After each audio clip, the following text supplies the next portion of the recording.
Chapter 2, liability to pay fee. Levy of the fee in courts and public offices. No document which is chargeable with fee under this act shall be filed,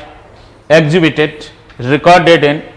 or be acted on or furnished by any court including the High Court,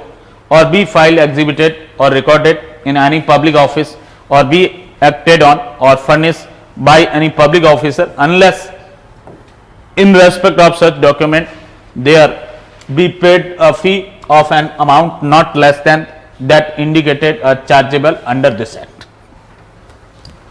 If any document upon which the court fee is chargeable according to the provision of this act, rate-based schedules, and no court fee is payable upon the concerned document, whether concerned document is admissible in evidence or mark the exhibit upon the concerned document, whether acted upon the concerned document, no court or public officer shall acted upon the concerned document, shall admitted or mark the exhibit etc. upon the concerned document, provided that whenever the filing or exhibition in a criminal court of a document in respect of which the proper fee has not been paid is in the opinion of the court necessary to prevent a failure of justice, nothing contained in this section shall be deemed to prohibit the such filing or exhibition. Proviso is the exception of the general principle which is provided under section 4 of the Rajasthan Court Fees and Suit Valuation Act. If any document to be filed before a criminal court and in the opinion of the court, if concerned document has not been filed and has not been exhibited, there may be a possibility of the failure of justice. To prevent the such failure of justice, court may permit to filing of the concerned document or exhibit the concerned document in any criminal proceeding before the criminal court as per the proviso of section 4. अध्याय 2 देखेंगे आप, fees का संदाय करने का दायित्व। धारा 4 में जो है न्यायालय और लोक कार्यालय में फीस का उद्ग्रहण। कोई भी दस्तावेज जिस पर इस अधिनियम के अधीन क्या है, फीस प्रभारी है। फीस का मतलब यहां क्या, कोर्ट फीस, न्यायालय फीस जो है चार्जेबल है, संदेह है। उच्च न्यायालय सहित किसी भी न्यायालय में फाइल प्रदर्शित अभिलिखित नहीं की जाएगी, उस दस्तावेज को न फाइल की जाएगी, न प्रदर्शित मार्क किए जाएंगे उस पर, न उसको लेखबद्ध या अभिलिखित किया जाएगा और न उस न्यायालय द्वारा उस पर कोई कार्रवाई की जाएगी और न वह किसी को दी जाएगी।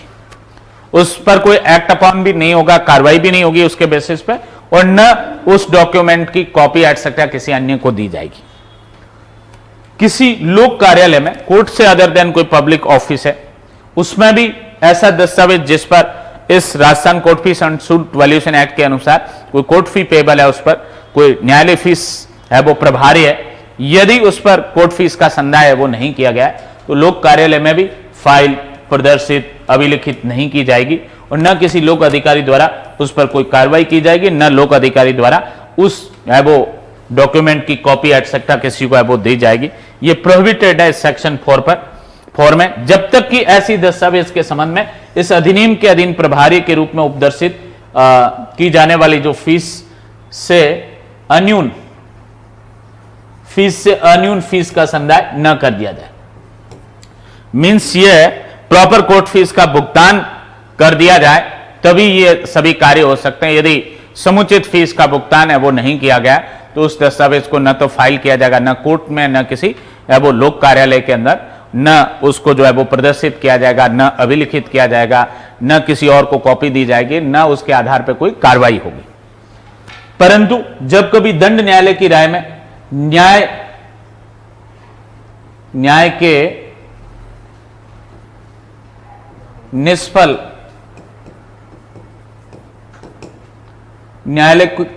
निष्फल होने से रोकने हेतु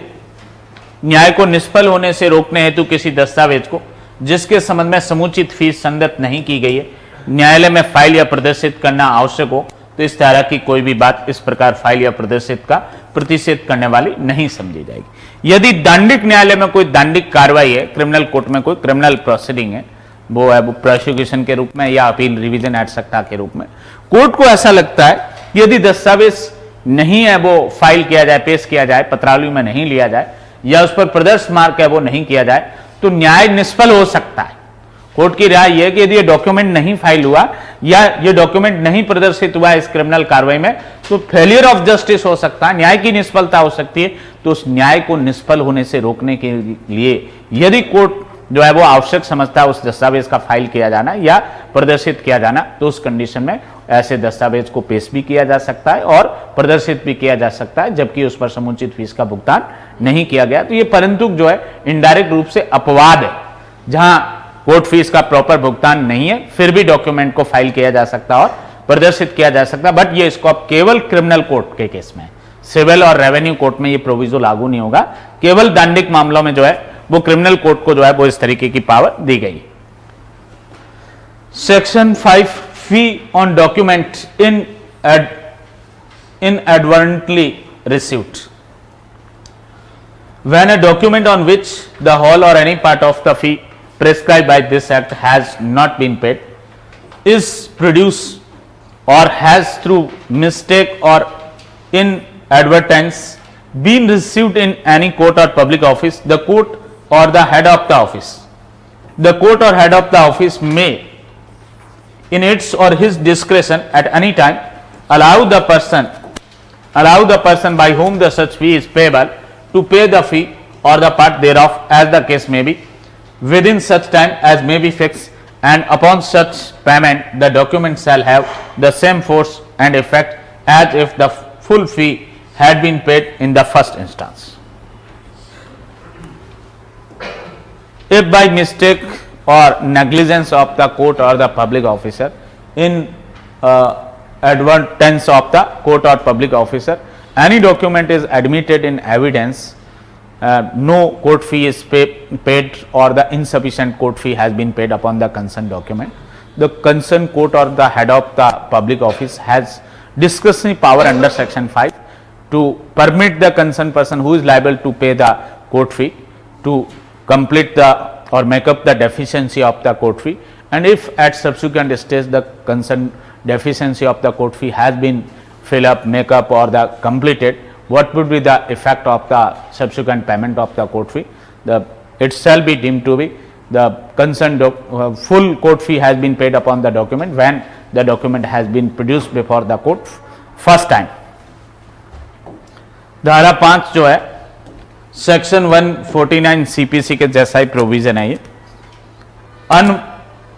अनवधानता से ली गई दस्तावेज पर फीस। अनवधानता का मतलब यहां क्या है, वो लापरवाही या उपेक्षा से, लापरवाही या उपेक्षा या असावधानी से जो है वो ऐसी कोई दस्तावेज स्वीकार कर ली गई जिस पर प्रॉपर कोर्ट फीस का भुगतान नहीं था। जब कोई दस्तावेज जिस पर इस अधिनियम के द्वारा विहित संपूर्ण फीस या उसके किसी भाग का जो है वो संदाय नहीं किया गया है, संपूर्ण फीस का भुगतान नहीं किया गया या आंशिक रूप से भुगतान हुआ है और कुछ भाग उसका है वो नहीं किया गया है, किसी न्यायालय या लोक कार्यालय में प्रस्तुत की गई हो या गलती या अनावधानता से है वो ले ली गई हो, स्वीकार की गई हो,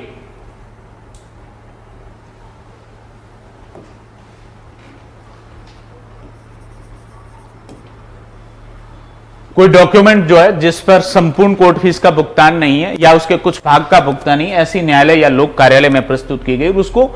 गलती के कारण, भूल से या लापरवाही से जो है, असावधानी से क्या है, स्वीकार कर ली गई उस वो दस्तावेज को,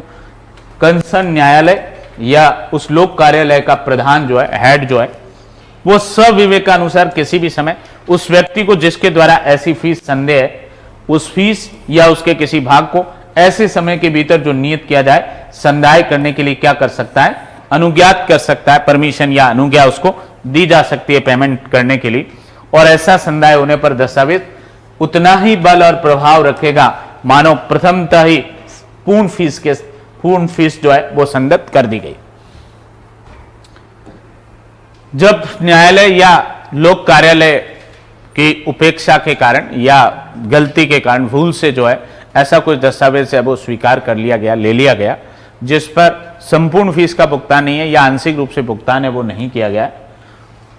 पश्चातवर्ती प्रक्रम पर जो ही कोर्ट की जानकारी में आता है या पब्लिक ऑफिस जो है उसके हेड की जानकारी में आता है, तो उसको विवेक की शक्ति दी गई है कि वो जिस व्यक्ति का दायित्व था उस पर कोर्ट फीस का भुगतान करने का, उसको अनुमति दे सकता है कि वो डेफिशिएंसी जो है वो कोर्ट फीस की कमी है उसकी पूर्ति करे। संपूर्ण भुगतान नहीं किया गया तो भुगतान करे, और आंशिक रूप से भुगतान नहीं किया गया तो वो भाग जो है वो फीस का भुगतान करे। और पश्चातवर्ती प्रक्रम पर यदि भुगतान कर दिया जाता है इस धारा 5 में जो है उस परमिशन के या उस अलाउ करने के कॉन्सिक्वेंस में, तो उसका क्या प्रभाव होगा? उसका यही प्रभाव होगा कि पहली बार जब डॉक्यूमेंट कोर्ट के सामने पेश किया गया था या लोक कार्यालय में पेश किया गया था उस समय पूरी फीस का भुगतान कर दिया गया था। इस प्रभाव के साथ वो डॉक्यूमेंट जो है वो प्रभावी होगा इस धारा 5 के प्रभाव से। सेक्शन 6 इंपॉर्टेंट है परीक्षा की दृष्टि से, मेन एग्जाम में भी क्वेश्चन आ सकता है यहां से, और प्रीलिम्स में भी टाइटल से भी प्रश्न आता है यहां से। Multifarious suit, multifarious suit means several relief has been claimed in a suit or several cause of action join in a same suit.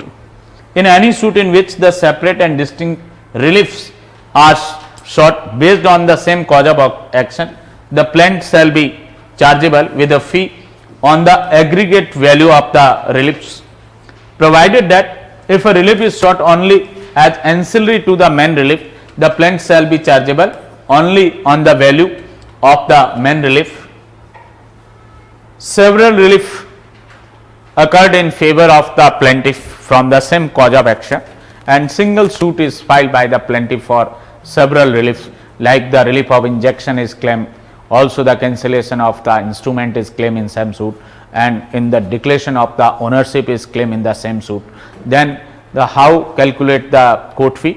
The court fee shall be chargeable on the aggregate value of the such several relief as per the subsection 1st of the section 6. But the other relief is only the ancillary relief of the main relief, then only court fee is chargeable upon the main relief and not chargeable upon the ancillary relief as per this proviso of the subsection 1st of section 6. Subsection 2, where more reliefs than one based on the same cause of action are sought in alternative in any suit, the plaintiff shall be chargeable with the highest of the fee leviable on the relief. Either court deliver the possession of the movable property or the payment of the price of the concerned movable property. These are the alternative relief is claimed by the plaintiff in the same suit. या तो उसको उस जंगम संपत्ति का क्या कब्जा दिलाए, और कब्जा नहीं दिला पाए तो उसकी कीमत दिलाए, ये क्या है? ऑल्टरनेटिव रिलीफ है। In that case the court fee chargeable with the highest of the fee leviable on the concern relief. Subsection 3, where the suit embraces the two or more distinct and different cause of action. It is also considered a multifarious suit, where a suit embraces two or more distinct and different cause of action and separate reliefs are sought based on them either alternatively or cumulatively. The plaintiff shall be chargeable with the aggregate. Plaintiff shall be chargeable with the court fee shall be chargeable with the aggregate amount of the fee with which the plaintiff would be chargeable under this act if separate suits were instituted in respect of the several cause of action. Whatever the aggregate value of the concerned suit, the court fee shall be chargeable upon that aggregate value, provided that where the cause of action in respect of the relief claim alternatively against the same person arise out of the same transaction, the plaintiff shall be chargeable only. Plaintiff shall be chargeable only with the highest of the fee chargeable on them. Where the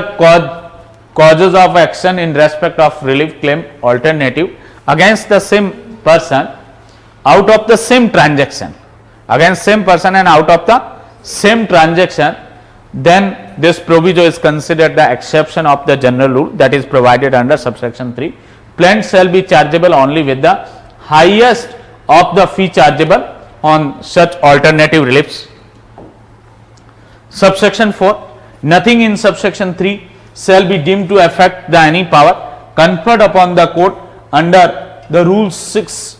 of the order 2nd of the Code of Civil Procedure 1908. Whatever power conferred to the court under rule 6 of the order 2nd of CPC, pass the order of the separate trial or the fit order in respect of the such suit which is instituted in respect of the more than one cause of action, if any delay or embarrasses etc. caused by the trial of the that suit, court may pass the order of the separate trial or any fit order. Such power shall not be affected by the section 6 of the this act.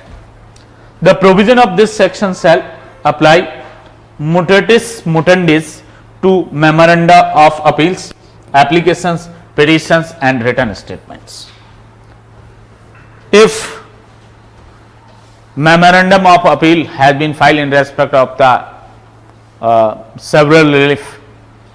or several cause of action, if the any petition, written statement, application etc. filed in respect of the two or more cause of action or in respect of the several reliefs, then provision of section 6 shall be applicable not only upon the plaintiff but also upon the memorandum of appeal, petitions, applications, written statements. Explanation: for the purpose of this section, a suit for possession of immovable property and for mean profit shall be deemed to be based on the same cause of action. One example is indicated by the legislature when the two relief to be considered in respect of the same cause of action, like the suit for possession of immovable property and also the mean profit from the same property is claimed, both the relief are deemed to be based upon the same cause of action for the purpose of the section 6 of the this act. धारा 6 देखेंगे आप, prelims और mains दोनों के लिए important है। जब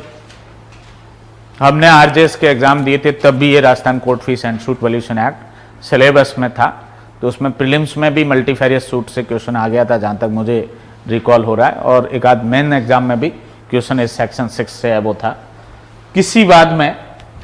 बाहुल्यपूर्ण वाद जो है, मल्टीफेरियस सूट का मतलब क्या है, उसमें एक से अधिक अनुतोष क्लेम किए गए या एक से अधिक वाद हेतुकों को जो है वो संयोजित किया गया। दोनों केसेस में क्या होगा, मल्टीफेरियस सूट कहलाएगा। या तो रिलीफ मोर देन वन जो है वो ज्वाइन कर दिए गए, या cause of action more than one है उनको ज्वाइन कर दिया गया एक ही सूट में, तो वो सूट क्या कहलाएगा, वो मल्टीफेरियस सूट है वो कहलाएगा। इस धारा 6 के प्रयोजन के लिए बाहुल्यपूर्ण वाद है वो कहलाएगा। किसी वाद में जिसमें एक ही वाद हेतु के आधार पर पृथक और सुभिन्न अनुतोष है वो मांगे जाए, वाद पत्र पर अनुतोषों के संकलित मूल्य पर जो है वो फीस प्रभारी होगी। संकलित का मतलब कुल मूल्य, सारे अनुतोषों का जो है वो मूल्य है, उस मूल्य पर संकलित मूल्य या टोटल जो है वो वैल्यू है उसकी, उस पर कोर्ट फीस है वो पेबल होगी। परंतु यदि कोई अनुतोष मुख्य अनुतोष के आनुषंगिक रूप से मांगा जाए तो वाद पत्र केवल मुख्य अनुतोष के मूल्य पर है वो प्रभारी होगा। मान लो एक दावा कोई व्यक्ति है वो लेके आ रहा है, उसमें शाश्वत व्यादेश का क्लेम भी कर रहा है, रिलीफ मांगा जा रहा है उसके द्वारा, किसी दस्तावेज को है वो कैंसिल करने का रिलीफ भी मांगा जा रहा है, और स्वामित्व की घोषणा का जो है वो रिलीफ भी मांगा जा रहा है। तो ये सेवरल रिलीफ है, दो सेम कॉज ऑफ एक्शन से अराइज हुए हैं ये, वो जो है व्यादेश का सूट भी ला सकता है और साथ साथ वो दस्तावेज जो है या लिखित है उसको रद्द करने का दावा भी कर सकता है और स्वामित्व की घोषणा का दावा भी कर सकता है। तो इसमें इंजेक्शन के लिए जो कुछ भी कोर्ट फीस बनती है, वैल्यूएशन जो कंसीडर होता है, फिर कैंसिलेशन ऑफ इंस्ट्रूमेंट के लिए जो वैल्यूएशन कंसीडर होता है, और फिर ओनरशिप की डिक्लेरेशन के लिए, तीनों रिलीफ का मिला के जो वैल्यूएशन है, टोटल जो वैल्यूएशन है, उस मूल्यांकन पर है वो क्या होगा, उस संकलित मूल्य पर क्या होगी, कोर्ट फी है वो पेबल होगी, कोर्ट फी का कैलकुलेशन है वो किया जाएगा। परंतु एक अनुतोष मुख्य अनुतोष है और दूसरा उसका आनुषंगिक है वो अनुतोष हो, तो उस कंडीशन में केवल मुख्य जो अनुतोष है उस पर कोर्ट फी जो दे रखी है वही है वो पेबल होगी, आनुषंगिक रिलीफ पर कोर्ट फी पेबल नहीं होगी। विक्रय विलेख को रद्द करने, उस संपत्ति पर कब्जा प्राप्त करने के लिए, या संविदा का विनिर्देश अनुपालना का दावा है और उसके साथ उसका कब्जे का दावा भी है वो किया जाए, तो ऐसी कंडीशन में जो है जहां स्पेसिफिक परफॉर्मेंस ऑफ कॉन्ट्रैक्ट का सूट है उसमें पोजीशन का रिलीफ भी मांगा जाए, तो कब्जा का जो रिलीफ है इस सूट के अंदर क्या है, ये एंसिलरी रिलीफ है, आनुषंगिक है वो अनुतोष है। तो जो मेन रिलीफ है उसका विनिर्देश अनुपालना का, उस पर ही कोर्ट फी पेबल होगी, पोजीशन के रिलीफ के लिए जो है वो कोर्ट फी पेबल नहीं होगी।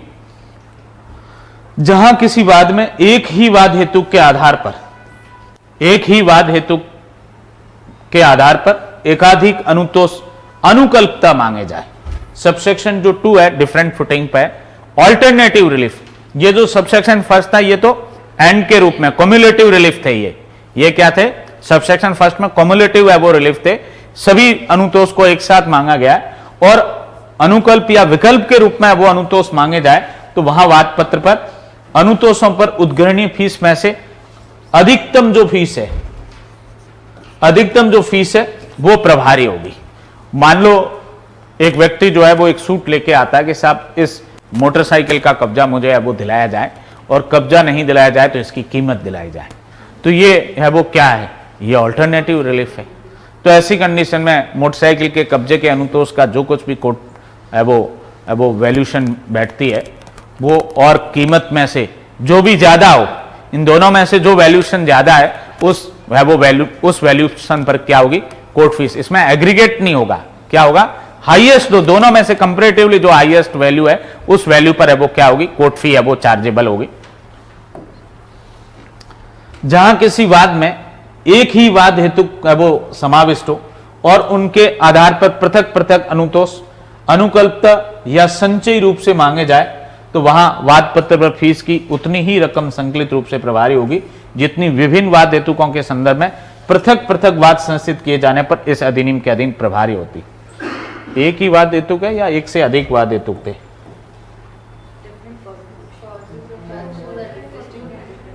टू और distinct and different cause of action।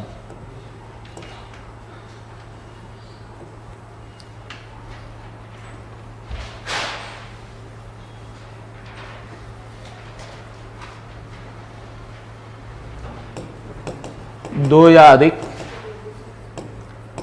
सुभिन्न एवं पृथक वाद हेतुकों समाविष्ट हो और उनके आधार पर पृथक पृथक अनुतोष अनुकल्पता या संचयी रूप से मांगे जाए तो वहां वाद पत्र पर फीस की उतनी ही रकम संकलित रूप से प्रभारी होगी जितनी विभिन्न वाद हेतुकों के संबंध में पृथक पृथक वाद संस्थित करने पर इस अधिनियम के अधीन प्रभारी होती। Means cause of action different date पर अराइज हुआ। एक डेट पर डिफेंडेंट ने ऐसा कोई कार्य किया जिससे इंजेक्शन का सूट फाइल करने का राइट अक्रूड हुआ, फिर महीना भर रुक के डिफेंडेंट ने ऐसा कोई कार्य किया जिसके आधार पर स्पेसिफिक परफॉर्मेंस ऑफ कॉन्ट्रैक्ट का रिलीफ है वो किसी व्यक्ति के पक्ष में उद्भूत हुआ, तो ये सेम कॉज ऑफ एक्शन से नहीं है, ये डिफरेंट कॉज ऑफ एक्शन है। और इन दोनों कॉज ऑफ एक्शन के संदर्भ में सिंगल सूट फाइल किया जाए तो ऐड होके संविदा की विनिर्देश अनुपालना का जो दावा है उसकी वैल्यूशन प्लस इंजेक्शन के जो है वो दूसरा जो कॉज ऑफ एक्शन का वैल्यूशन है, इन दोनों का एग्रीगेट जो वैल्यूशन होगा, संकलित जो है वो मूल्यांकन होगा है वो मूल्य होगा, उस मूल्य पर क्या होगी? कोर्ट फीस है वो पेबल होगी इस धारा 6 की उपधारा 3 के अनुसार। शाश्वत व्यादेश का वाद हेतु का एक और दूसरा संविदा की विनिर्दिष्ट अनुपालना का वाद हेतु के दोनों डिफरेंट डेट पर है वो उद्भूत हुए, बट दोनों के संदर्भ में सिंगल सूट फाइल किया जाए तो एग्रीगेट जो वैल्यू होगा इंजेक्शन के सूट की वैल्यू प्लस जो है वो स्पेसिफिक परफॉर्मेंस ऑफ कॉन्ट्रैक्ट के है वो रिलीफ की जो वैल्यू है, इन दोनों का संकलित मूल्य जो होगा, कुल जो मूल्य होगा उस पर कोर्ट फी है वो पेबल होगी, चाहे ये ऑल्टरनेटिव रूप में मांगे जाए और चाहे क्युमुलेटिव है वो मांगे जाए। जहां किसी एक ही व्यक्ति के विरुद्ध अनुकल्पता दावाकृत अनुतोषों से संबंधित वाद हेतु एक ही संव्यवहार से उत्पन्न हो तो वहां वाद पत्र पर प्रभारी अधिकतम जो फीस से ही है वो प्रभारी होगा। एक ही व्यक्ति के विरुद्ध एक ही संव्यवहार से उद्भूत होने वाले वाद वो हेतु के संदर्भ में अनुकल्प का दावा किया जाए तो उस कंडीशन में उन अनुतोषों में से जिसमें अधिकतम वैल्यू है, अधिकतम मूल्य है, उस पर जो है वो कोर्ट फीस है वो प्रभारी होगी, या जो हाईएस्ट कोर्ट फीस जिसमें बैठ रही है वो है वो पेबल होगी। सबसेक्शन 4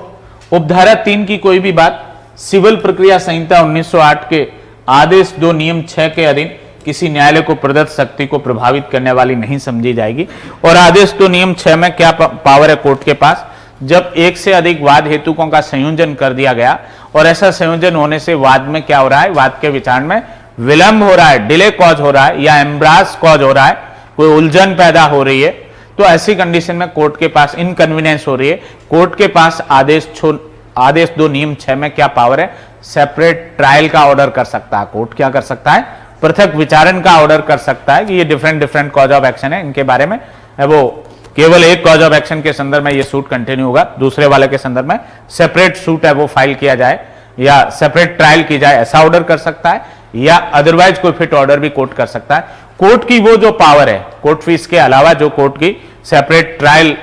एक बार कोर्ट फीस तो उनकी रिकवर की जा सकती है, रिकवरी के बाद भी पृथक विचारण का आदेश दिया जा सकता है या अन्य है वो समुचित आदेश भी कोर्ट के द्वारा आदेश तो नियम 6 की शक्तियों का प्रयोग करते हुए किया जा सकता है, और उस पावर को यह सेक्शन 6 प्रभावित नहीं करेगा।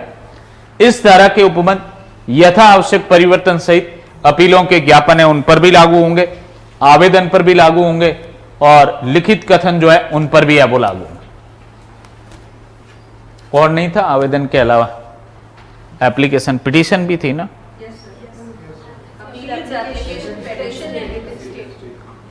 तो पिटीशन के लिए जो कुछ भी याचिका या अर्जी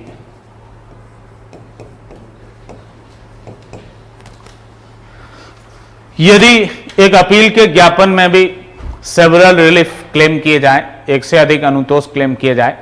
तो वो सेक्शन 6 के प्रोविजन लागू होंगे। उस केस में एग्रीगेट जो वैल्यूएशन होगी उस पर कोर्ट फी पेबल होगी। यदि कोई अर्जी पेश हो रही है उसमें, या कोई है वो याचिका पेश हो रही है या लिखित कथन पेश हो रहा है और उसमें counter claim different to cause of action के संदर्भ में डिफेंडेंट के द्वारा किया जा रहा है या सेट ऑफ का क्लेम किया जा रहा है, तो उस कंडीशन में भी जो सेक्शन 6 के प्रोविजन लागू होंगे, उन पर एग्रीगेट जो वैल्यू है उस पर कोर्ट फी है वो पेबल होगी। इस धारा 6 के प्रावधान केवल वाद पर ही नहीं, यदि अपील के ज्ञापन, अर्जी, याचिका या लिखित कथन में भी एक से अधिक अनुतोषों को संयोजित है वो किया जाए, एक से अधिक वाद हेतुकों को संयोजित किया जाए, तो उस केस में भी जो है वो धारा 6 के प्रोविजन है वो इन सभी लीगल डॉक्यूमेंट पर लागू होंगे।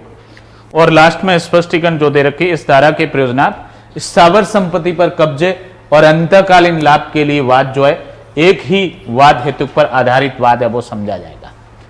स्थावर संपत्ति का कब्जा और उसी संपत्ति के बारे में जो मीन प्रॉफिट है उनका जो वाद है वो एक ही वाद हेतु पर आधारित वाद धारा 6 की उपधारा 1 के पर्पज के लिए, धारा 6 की उपधारा 1 के पर्पज के लिए सेम कॉज ऑफ एक्शन पर आधारित है वो वाद है वो कंसीडर होगा, और एग्रीगेट जो भी है वो वैल्यू होगी उस पर जो है वो कोर्ट फी है वो पेबल होगी उस पर।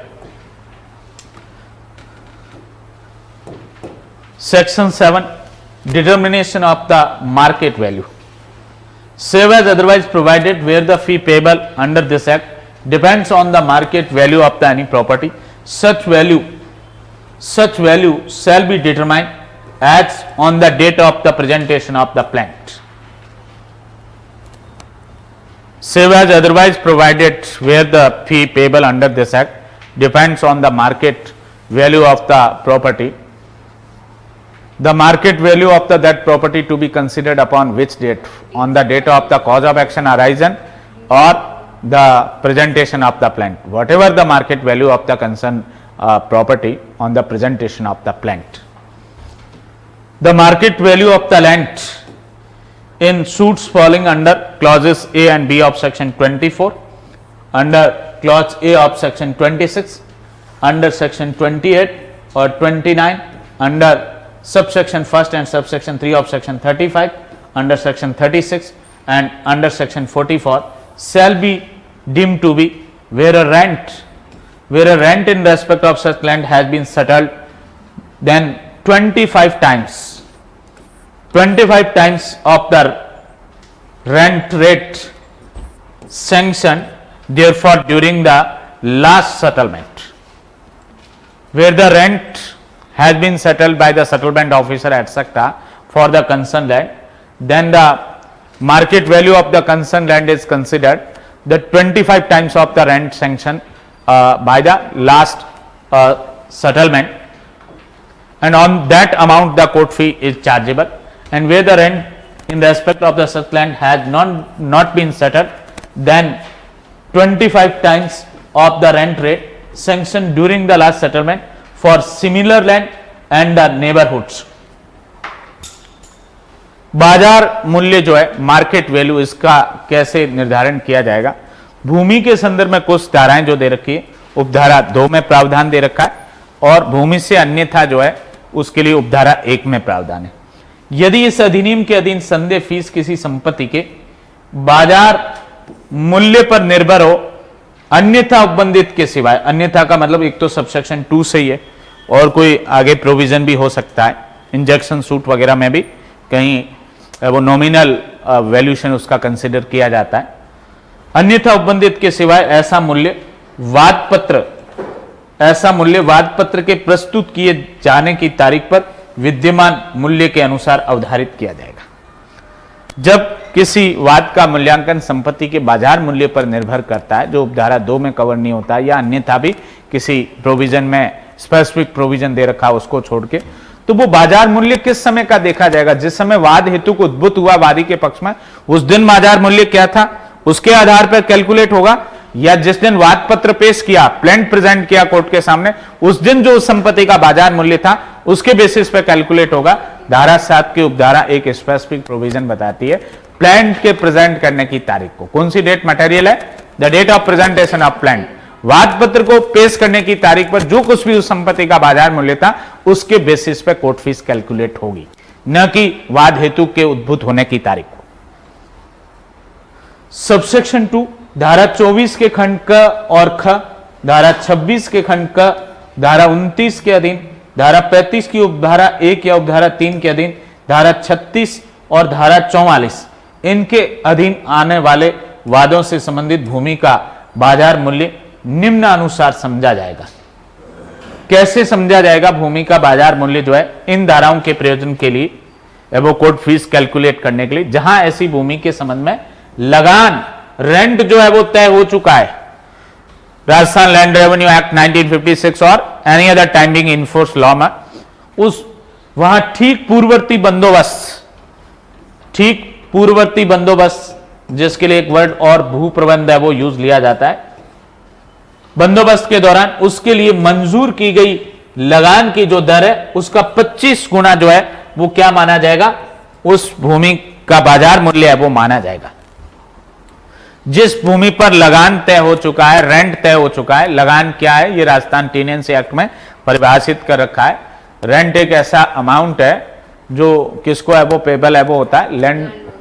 होल्डर को या लैंडलॉर्ड को है वो पे किया जाता है टेनेंट के द्वारा। तो वो लगान की दर जो है वो सेटलमेंट ऑफिसर के द्वारा है वो तत्समय प्रवर्त विधि के अनुसार यदि निर्धारित कर दी गई है तो उस लगान की दर का 25 गुना, जो कुछ भी लगान की दर है, मान लो 10 रुपए निर्धारित कर रखी है तो 10 रुपए का 25 गुना, 100 रुपए यदि दर निर्धारित कर रखी है तो 100 रुपए का है वो 25 गुना जो है वो उस भूमि का बाजार मूल्य माना जाएगा। और ऐसी भूमि के संबंध में लगान तय नहीं हुआ हो तो उस कंडीशन में क्या होगा? देन पूर्ववर्ती जो बंदोबस्त या भू प्रबंध था उनके दौरान पड़ोस की ऐसी ही भूमि के लिए मंजूर की गई लगान की दर का 25 गुना,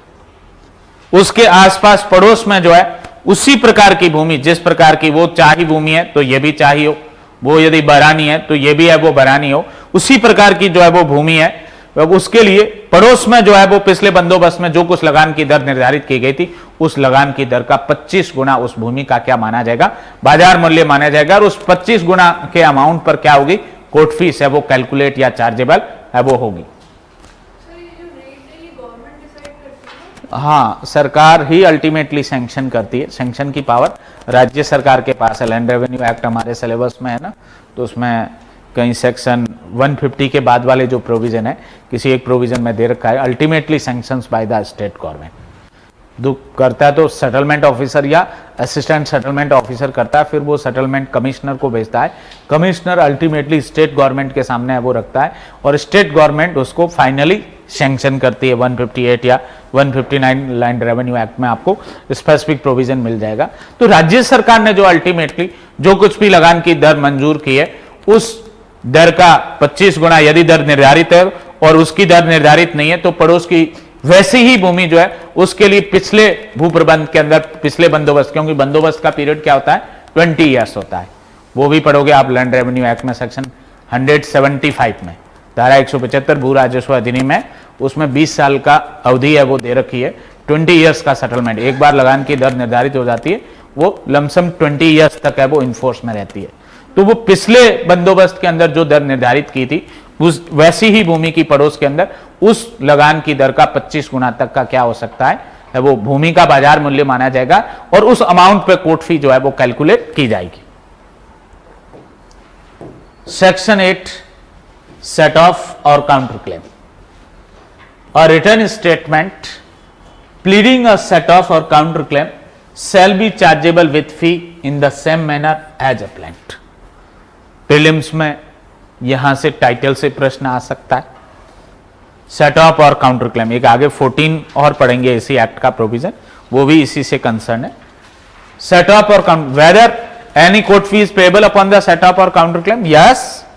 any return statement which includes the set off or counter claim the court fee is payable upon the concerned return statement in same manner as planned as per section 8 of the Rajasthan Court Fees and Suit Valuation Act. If return statement is filed without any set off or counter claim, then no court fee payable. Then a simple return statement is filed without claiming the set off or counter claim, no court fee payable upon the concerned return statement. But if set off or counter claim has been claimed by the defendant in the same return statement, then that return statement is treated as planned and the court fee is payable upon the return statement as planned as per section 8 of this act. मुजराई या प्रतिदावा या मुजरा का दावा या प्रतिदावा,